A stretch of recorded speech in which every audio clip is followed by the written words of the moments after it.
Eu quero trazer uma palavra aqui para os irmãos.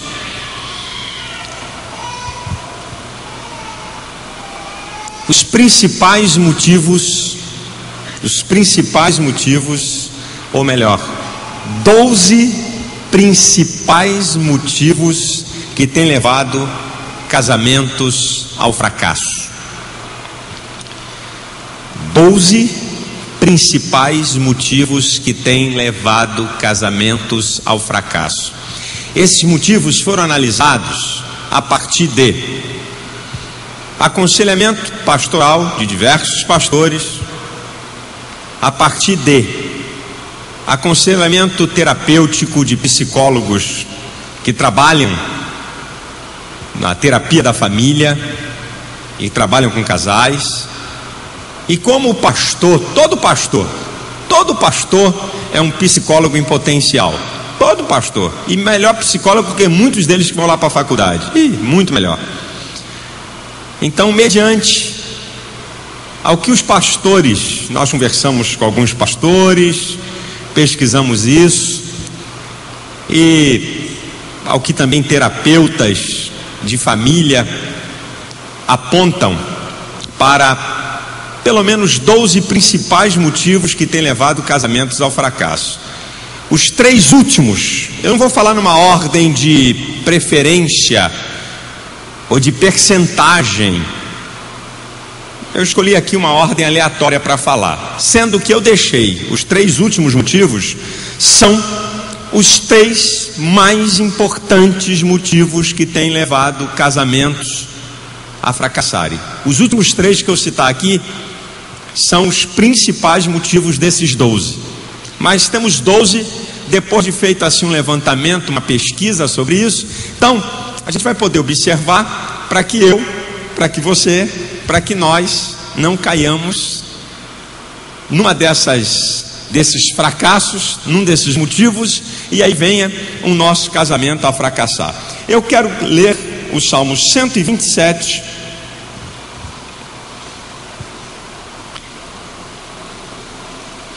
e o versículo 1.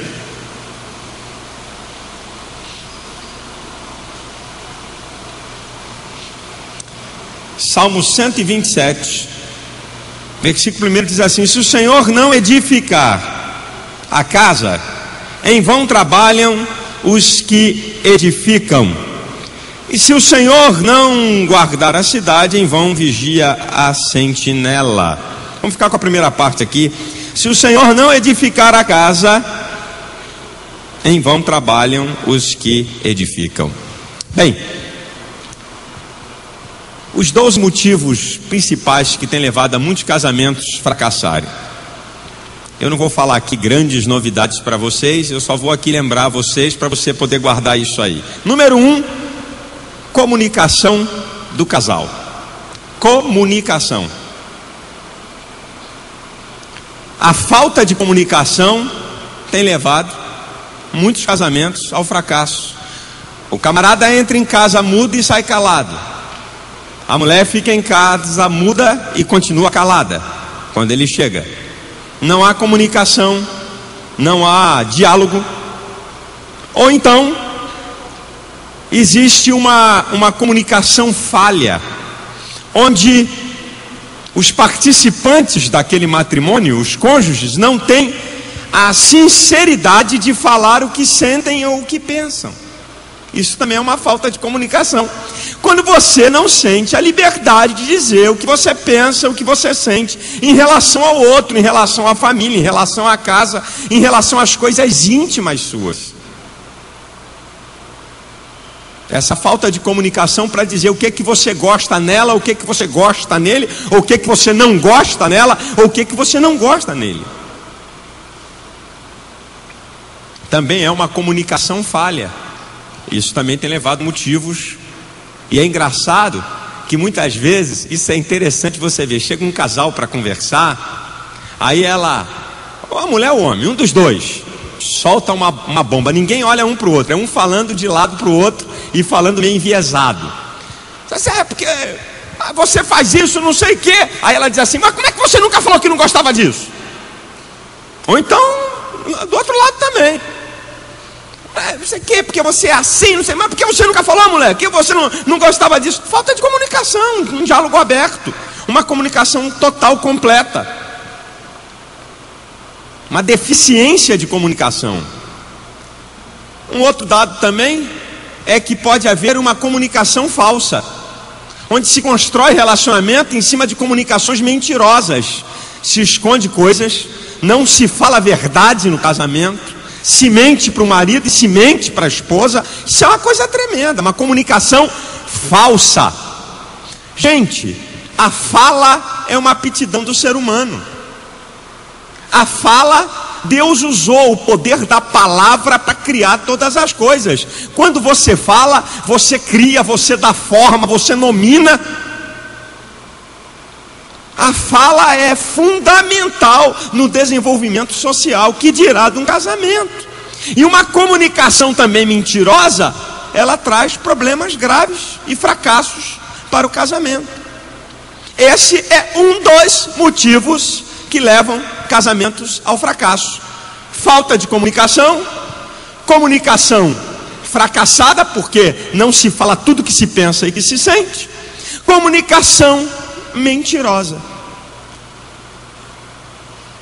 Esse aqui é um dado verdadeiro de que tem levado muitos casais a se separarem.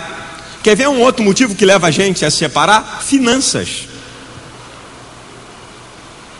Quando está tudo bem, aí o camarada diz assim, dá para segurar. Entra numa crise financeira, tira o carro dela, tira o carro dele, não compra mais o vestido, não pode passear não sei aonde, e papapá, e daqui a pouco começa uma acusação. Acusação, porque isso está assim por causa de você, e ninguém assume nada, e o pau quebra dentro de casa. Finanças é motivo de muita gente entrar em crise no seu casamento e acabar um casamento. E começa a acusação. Não é porque foi você que é descontrolado, é você que não é sábia, eu dou o dinheiro na tua mão e tu sempre estourou, e agora nós estamos em dificuldade, não acontece nada. É a crise financeira leva também casamentos à destruição. Vivia num patamar social, caiu e não quer descer. Quer manter o status quo, e não pode. Não pode, filha. Andava no carrinho com 2, agora tem que andar no carrão com 80 e trocador ainda para passagem. Não dá. Finanças, aí a pessoa entra em polvorosa. O conforto, a falta de finanças vai tirar conforto, com certeza absoluta. E a falta de finanças pode ser por questão de desemprego ou por questão de botar o chapéu onde a mãozinha não alcança. Aí chega uma hora aqui, ó, bum, estoura. Eu conheço casos, eu podia dizer aqui de vários casos, de casamentos que explodiram exatamente por causa de questões financeiras, e chegou uma situação grave, e acusação, tomada de casa, tomada de não sei o que, chega oficial de justiça para botar tudo para fora, ninguém suporta isso, a mulher não suporta isso, ou o homem não suporta. Uma crise financeira, se não tomar cuidado, pode levar um casamento a pique. Com certeza. Você quer ver um outro? Falando sobre finanças, sabe qual é o problema nosso, meu e seu? É que a Bíblia fala em Romanos 13:8, a ninguém devais coisa alguma a não ser o amor. A gente deve tudo menos o amor. Fica devendo na loja, fica devendo no mercado, fica devendo no cartão. A gente não aprende com a Bíblia e acaba quebrando a cara. A gente fica devendo a tanta gente, depois tem crise.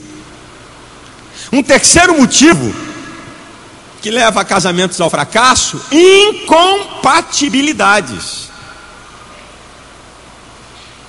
Características de temperamento. Aquele negócio já viu? Incompatibilidade de gênio. Sabe qual é a palavrinha-chave disso? Egoísmo. Ninguém quer ceder. Eu nasci assim, meu pai me tolerou assim, e você tem que me aceitar assim. Deixa de conversa fiada. O ser humano não é a mesma coisa o tempo inteiro. O homem, diz a psicologia social, que é um eterno vir a ser. Você muda conforme o contexto social, o ambiente que você trabalha, o ambiente que você mora, a família que você muda, porque você passa a casar e a constituir uma outra estrutura familiar. Esse negócio de que eu sou assim, vou morrer assim, não, é egoísmo, incompatibilidade de gênero, a palavra é essa, egoísmo. Eu não cedo, eu não abro mão, porque eu sou assim. Se quiser ele quebra mão, porque é meu jeito de ser. Você casou, sabia que eu era assim. Chama-se egoísmo. Incompatibilidade, ninguém quer ceder. E gera conflitos que vão acabar com os casamentos. Um quarto motivo que faz com que casamentos voem pelos ares: filhos. Filhos. E aí nós temos na questão dos filhos, número 1, preferência. O queridinho do papai e o queridinho da mamãe. Aí a mamãe toca no queridinho do papai e o pau vai quebrar. O papai toca no queridinho da mamãe, o pau vai quebrar. Esse negócio de pai e mãe ter preferência por filho é a coisa mais perigosa e mais injusta que um casal pode ter. Tratar filhos diferenciados, você não sabe o mal que você pode produzir nessa criança, nessa formação, nessa estruturação de personalidade de uma criança, quando ela sabe que o pai gosta mais do outro do que dele, que a mãe gosta mais da outra do que dela. Então primeiro tem isso. Tocou no queridinho do papai ou da mamãe, o bicho vai pegar. Outra coisa sobre filhos é a educação. Vamos soltar no mundo. O outro não, tem que controlar tudo. Um é libertino, o outro é super rígido. Um quer educar os filhos igual a 1930, mas o outro também quer educar os filhos segundo essa modernidade que está aí. Conflitos. Deixa sair para onde quiser, vai para onde quiser. Deixa essa menina ver a vida. Tá maluco? Quer deixar essa menina ver? Tá doido? Um terceiro item sobre questão de filhos chama-se princípio de autoridade. A mãe joga filhos contra pai, pai joga filho contra mãe. Um para sublevar a autoridade do outro, o pai manda uma coisa, a mãe vai lá e diz: não, pode fazer. Só para desmoralizar, para arrancar a autoridade do pai. O pai também, a mãe diz: não, pode fazer. Arranca a autoridade da mãe. O princípio de autoridade que uma família tem que ter. Aquele princípio que está lá em Efésios, no capítulo 6, que filho é para obedecer e honrar. Se você quebrar isso, se teu filho mandar na tua casa, ou se você trata filho igual a você, vai ter problema. Vai ter problema, meu irmãozinho. Não adianta chorar não, vai ter problema. Filho em casa é para obedecer e para honrar o pai e a mãe. Aí quando o pai tira a autoridade da mãe, o garoto quer um negócio, a mãe diz: não vai fazer. Pode fazer, eu garanto, pode fazer. A minha garota agora, essa semana a Elisete estava falando para mim, a menor, que não é molezinha. Aí a Elisete disse: eu vou inscrever vocês duas num curso de inglês. Vamos, porque é bom, porque aprender, a vida está difícil, vocês... Aí a menorzinha: eu não quero, eu não vou fazer. Não, você vai fazer assim, minha filha. Você tem um monte de horas. Eu não vou fazer, e eu vou falar com meu pai. Eu vou falar com meu pai, e a senhora vai ver que eu não vou fazer. Ela não é molezinha não. Aí minha esposa disse: ah é? Então vai lá falar com ele. Vai lá falar com ele. Vai lá dizer para ele que você não vai fazer, porque ele vai te proteger e não vai deixar você fazer. Meu pai não vai me obrigar a fazer isso. A senhora vai ver só. Aí eu encontrei com a minha esposa, aí ela me contou e disse: ó, a menor aí disse que não quer fazer porque você vai interferir e vai deixar ela escolher. Falei: então tá, deixa ela vir. Aí quando eu entrei aqui na quinta-feira, que eu saí daqui quando eu estava vindo para cá, pro culto da quinta-feira, no carro, eu falei: como é que é o negócio aí que eu estou ouvindo uma história aí que a tua mãe disse que era para fazer o curso e você disse que você não vai fazer porque eu vou fazer a tua vontade? Se enganou. Você podia até conquistar de não querer fazer esse curso. Você podia chegar e dizer: ah, mãe, eu não quero e tal. Aí a hora que eu chegasse: pai, mãe, eu não quero fazer. Mas só porque você colocou em jogo a sua mãe, agora você vai fazer. Só por causa disso. Agora você vai fazer. Entendeu, querida? Agora você vai fazer. Para ela entender que não vai fazer joguinho de me jogar contra minha esposa e eu derrubar a autoridade dela. Isso é um problema que gera conflito em casais, filhos. O quinto motivo que tem feito com que muitos casamentos fracassem são os papéis sociais na família. O homem é pai e é esposo. A mulher é mãe e é esposa. E existem características. Para a gente falar de papel social, a gente tem que entender características do macho e características da fêmea, não é? Do homem e da mulher. Características da mulher. A mulher é mais emocional, intuitiva, afetiva. Ela tem uma esperança maior. O homem é racional, lógico, prático, desiste mais rápido. A mulher, ela tem, não, vai dar. O homem não, isso não vai dar certo, não conseguiria, esquece aí, isso aí não vai dar certo. É mais lógico, é mais prático. Isso é o homem. A mulher não. A mulher, ela tem sempre uma esperança a mais. Ela é mais emocional. Por isso que a mulher ama primeiro emocionalmente, para depois amar fisicamente, e o homem ama fisicamente, para depois amar emocionalmente. É diferente, elabora diferente. Você tem que entender isso. A mulher não é igual a você, seu marido não é igual a você. A mulher, ela usa mais o emocional, o afetivo, não é? A afetividade. E Deus é tão sábio. Quando a Bíblia diz lá em Provérbios 14:1, se eu não estou enganado, a mulher sábia edifica a sua casa, porque a afetividade ela consegue controlar, dar equilíbrio a todas as coisas. E hoje, até o pessoal de recursos humanos, pessoal que trabalha com executivos, estão falando sobre a inteligência emocional. Não adianta você vir com uma inteligência só racional, tem que haver uma inteligência emocional para você manter um equilíbrio do ambiente, saber por que aquele funcionário chegou e está invocado, porque ele chegou batendo porta em tudo. Você não pode agir só com a racionalidade, tem que agir com uma inteligência emocional para tomar decisões sérias, decisões importantes na empresa. Hoje se fala nisso, isso a mulher tem de sobra. O que caracteriza o homem é a agressividade. A agressividade não é de bater, não. A palavra agressividade é que o homem busca, ele quer construir, ele quer fazer. O que caracteriza a mulher é mais a afetividade. E nos papéis? O homem, a liderança e a provisão. Essa é uma característica do homem. Liderança e provisão. Mas lamento dizer aos meus colegas de espécie que os homens estão se omitindo.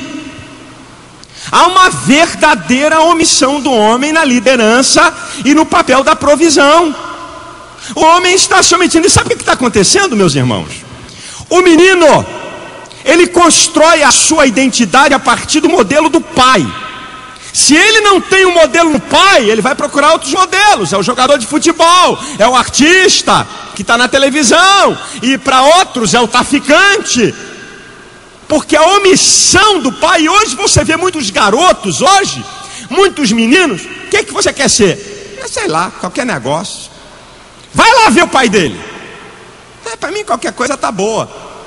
O menino, ele constrói a sua identidade a partir do modelo do seu pai. E o homem está sendo omisso. Eu chamo aqui minha esposa, que trabalha aqui com um grupo de irmãs psicólogas da igreja, e uma das maiores queixas das mulheres é a omissão do homem. É a omissão do homem em todos os campos. A mulher tem que decidir sobre educação, a mulher tem que decidir para trazer na igreja, a mulher tem que decidir se o filho vai ou se fica. O homem está se omitindo do seu papel.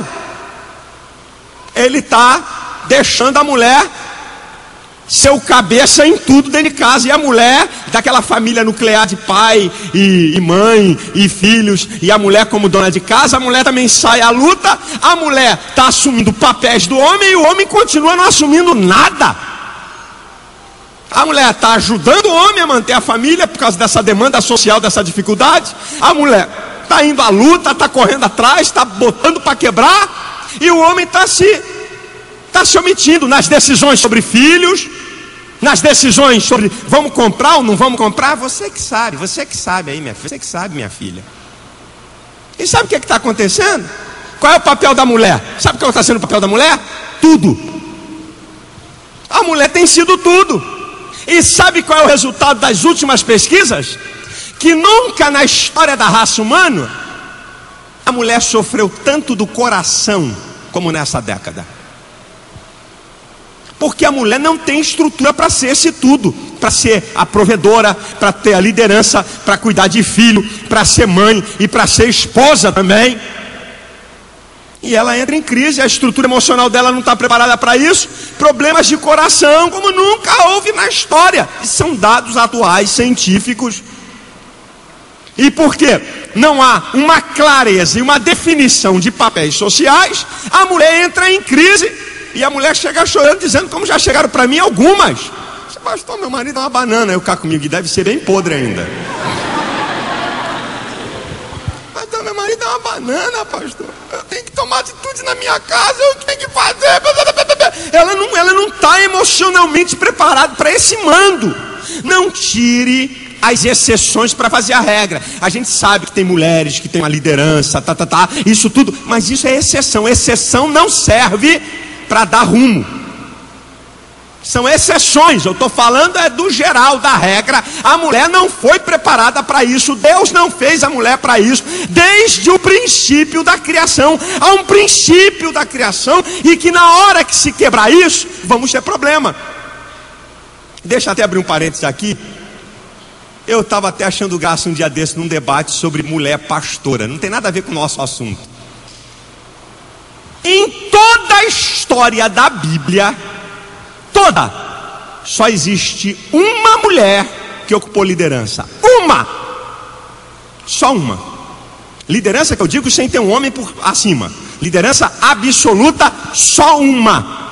Em 1600 anos do escrito da Bíblia e em mais de 4.000 anos de história da Bíblia, só uma mulher ocupou liderança. Pode falar o nome de quem você quiser na Bíblia aí. Esther, não foi liderança. O que mais? Pode, vai falar o que você pode dizer, o nome que você quiser. Só tem uma juíza. Só Débora.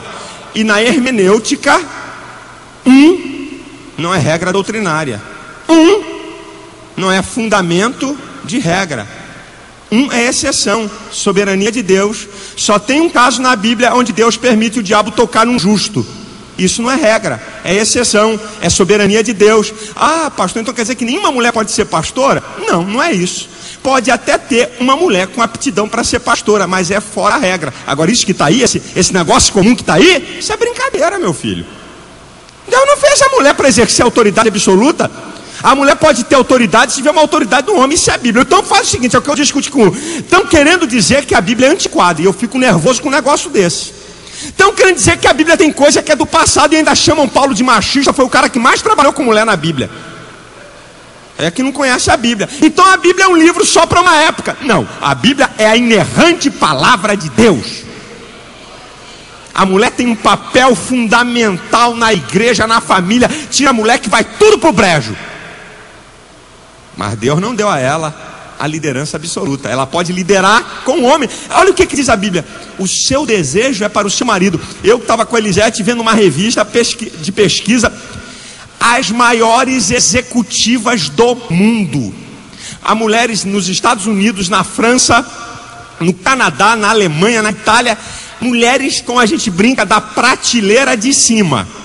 Mulheres que ganham 10 milhões de dólares por ano, que comandam conglomerados monstruosos. Aí foram fazer uma pesquisa com elas. Voz corrente. Sabe o que elas disseram?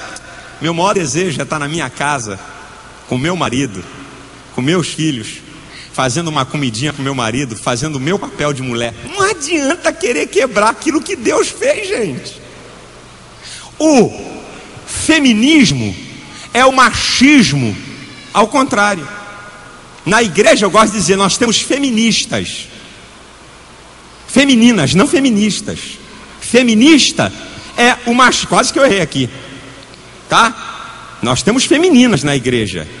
Feministas não, lutadoras, tal, porque é isso, o lugar da mulher. Cadê nosso lugar? A mulher tem um lugar, graças a Deus por isso. E quando os papéis são invertidos, quando os papéis sociais são trocados, Casamento em crise. Você quer ver uma outra coisa que tem levado casamentos ao fracasso?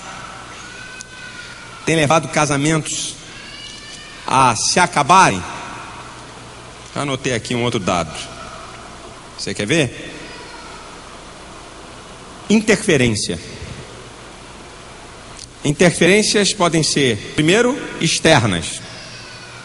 Pai e mãe que interferem no casamento do filho. Tu não tem que botar tua colher, teu bedelho lá. Essas mães possuidoras, dominadoras, esses paizões que dominam tudo, você acaba com o casamento do teu filho. Interferência externa de pais, de tios, de colegas, de patrões, seja lá de quem quer que seja. Você tem que aprender que quando você casou, você está estruturando uma nova família, um novo lar. Você não casou com teu pai, não casou com a tua mãe, e não casou com o marido da outra, com a esposa do outro. Interferências externas têm destruído casamentos. E as interferências internas, o que é interferência interna? E aí o homem nessa também leva um pouco de fama. Aquele camarada que abafa a mulher em tudo. Ela não tem direito a nada. Ela não tem direito a nada. Ele escolhe tudo, ele manda em tudo, ele determina tudo. Ela não tem direito à sua individualidade. O que nos torna indivíduos incomparável, inconfundível, insofismáveis, insubstituíveis. E o camarada ela não tem direito a nada. Interferência interna no espaço vital daquela pessoa.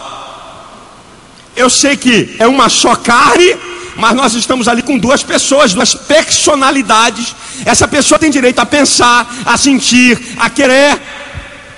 Eu só quero ver você de vestido vermelho. Tem um monte de marmanjo assim. Eu não estou falando do camarada que não quer que a sua esposa ande de maneira imoral. Isso é outra história. Isso aí é outro papo. Eu estou falando desse camarada. Onde é que você vai? Não vai não. Não vai não. Você não vai sair não. Uma interferência velada o tempo inteiro. 7º lugar. Está uma pertinho da outra. Independência total. Eu fico bobo de ver rapazes e moças se preparando para casar. Eu tenho a minha própria vida, o dinheiro é meu, a minha conta vai ser minha, esse aqui é meu carro. Eu quando vejo um casal dizer que esse aqui é meu carro, que é meu carro, é teu e dela, pode estar no teu nome, mas não adianta nada, se separar vai ter que rachar, deixa de besteira. É meu carro, é minha conta bancária, é meu dinheiro, é meu. Então para que casou? Se você pensa em viver uma vida individual, para que casou? Não casasse, meu filho, não casasse, querida. Não, porque eu sempre fui independente lá em casa, que eu sempre tive meu dinheiro, eu sempre fiz tudo que eu queria. Tu querias fazer tudo o que queria. Vice-versa, a mesma coisa o machão também. Não, comigo é o seguinte, eu faço o que eu quero. Esse negócio de mulher vir dizer para mim que gosta, eu não quero saber. Então não casasse também, meu chapa. Quem quer viver de maneira independente, de maneira totalmente independente, não se casa. Casar é relacionamento, é dependência. Eu não consigo entender um casal que a conta bancária está só no nome do marido. E pior que um cara desse não sabe que na hora que ele morre, ele deixa um pepino para a mulher que não tem tamanho. Até fazer um inventário, até fazer uma coisa, não pode tirar o dinheiro. Você tem que ter conta conjunta com a tua mulher, rapaz. Você tem que ter uma conta conjunta com a tua esposa, porque a hora que tu bater, bota, ela pode sacar aquele dinheiro, não precisa ficar pedindo emprestado. A mulher fica toda atada. Você casou para compartilhar. Esse é um outro motivo. O 8º motivo que tem levado fracassos em casamentos, a violência. A violência.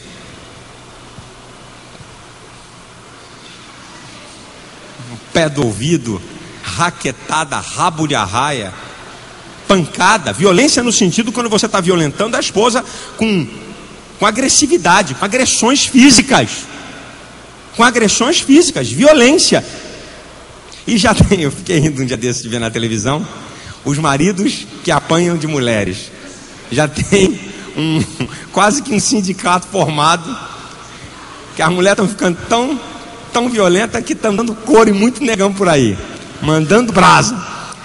Violência acaba com o casamento. Violência contra a esposa, violência contra os filhos e violência contra si mesmo. Quando o camarada só chega em casa cheio de goró. Não é só uma violência contra o cônjuge, ou uma violência contra os filhos, é uma violência contra si mesmo. O cara só chega fedorento, bêbado, um fedor de cigarro miserável, cocaína, maconha, droga, violência contra si mesmo. E a violência contra os filhos, senhores e senhoras, a pedofilia e o abuso sexual de crianças. Isso está sendo uma coisa grave e séria. Olha, eu vou dizer aqui para mães que estão aqui, eu vou dizer porque isso tem se notabilizado, que a mãe fica muitas vezes com medo de encarar a realidade, porque isso também é um problema muitas vezes muito maior no homem do que propriamente na mulher, a violência sexual contra filhos. Aí a criança chega e diz assim para a mãe: mamãe, o papai mexeu aqui, o papai me alisou assim. Está de besteira, menina? Não jogue esse dado fora, você tem que analisar. Você também não vai acreditar em tudo que criança fala, mas você tem que ficar em observação sobre um dado de uma declaração de uma criança. E muitas vezes a criança não fala, porque para a criança o toque é prazeroso. É prazeroso. É prazeroso para ela. E muitas vezes ela não fala. Ela fica quieta. Outras vezes ameaça de apanhar, de violência. Ela não fala, mas isso tem sido uma coisa terrível na sociedade. Esse negócio de um tio querer ficar com as tuas filhas sozinho o tempo inteiro, não tem colher de chá nisso não, meu irmão. Não vamos deixar de ser inocente. A coisa está muito feia. Não, deixa ela aqui comigo, deixa esse garotinho comigo. Eu tenho N casa, eu tenho fitas na minha casa dessa história. Eu tenho fitas na minha casa de depoimentos de mães, mulher que chegou para mim chorando, negócio feio, feio, feio, feio. Não, ficava. Aí a garotinha um dia fala para uma tia: e o titio me toca, o titio não sei o que. Aí ela vem na mãe, a mãe doida. O cara já fazendo isso há 5 anos na garota. Vamos deixar de ser, desculpa a expressão, de ser lerdos. Tem que estar atento. Isso é uma violência. Essa violência pode ser nesses campos, tem levado casamentos ao fracasso. Violência contra filhos, violência contra a mulher. Em 10º lugar, em nono, a infidelidade conjugal. E só tem uma palavra para infidelidade conjugal, só uma para vencer isso: perdão. Não tem outra palavra para dizer para você. Evidente que a infidelidade conjugal do homem, tolerância mínima. Infidelidade conjugal da mulher, tolerância 0. Isso não é igreja não, isso é na sociedade. Isso não é a igreja que faz essas tolerâncias. E vocês sabem, né? A infidelidade do homem, que é insuportável para a mulher, lógico, para qualquer um é insuportável, seja para o homem ou seja para a mulher, mas para o homem também, isso é uma vagabunda que deu mole para ele. Mas na mulher é uma safada mesmo, descarada. Isso é a questão social, não é questão de pastor de igreja. E só o perdão poderá curar essa ferida. Só o perdão. E perdão não é lançar na cara toda hora, ou de 3 em 3 anos quando tem uma briga. Então não é perdão. Ah, pastor, mas perdão a gente esquece? Não. Você pode perdoar, mas não significa esquecer. Deixa eu te falar o que é. Perdão, você tem uma memória de longo prazo. O sistema nervoso autônomo, ele transfere para a sua memória de longo prazo todos os fatos marcantes e importantes da sua vida.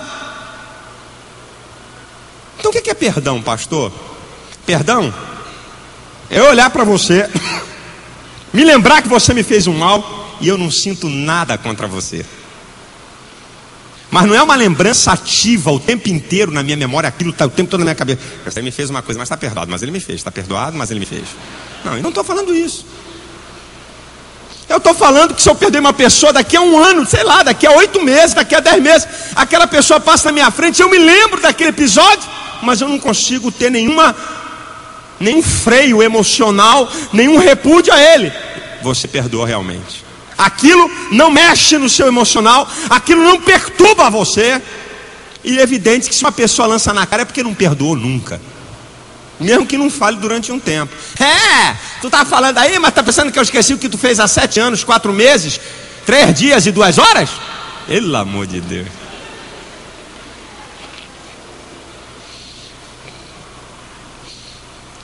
E agora, os 3 últimos. Eu já citei aqui 9 motivos. Posso até repetir para você aqui os 9 motivos. Não tenho ele de cor porque não tive tempo. Nessa corrida doida que eu não tive tempo para parar para gravar isso na minha cuca.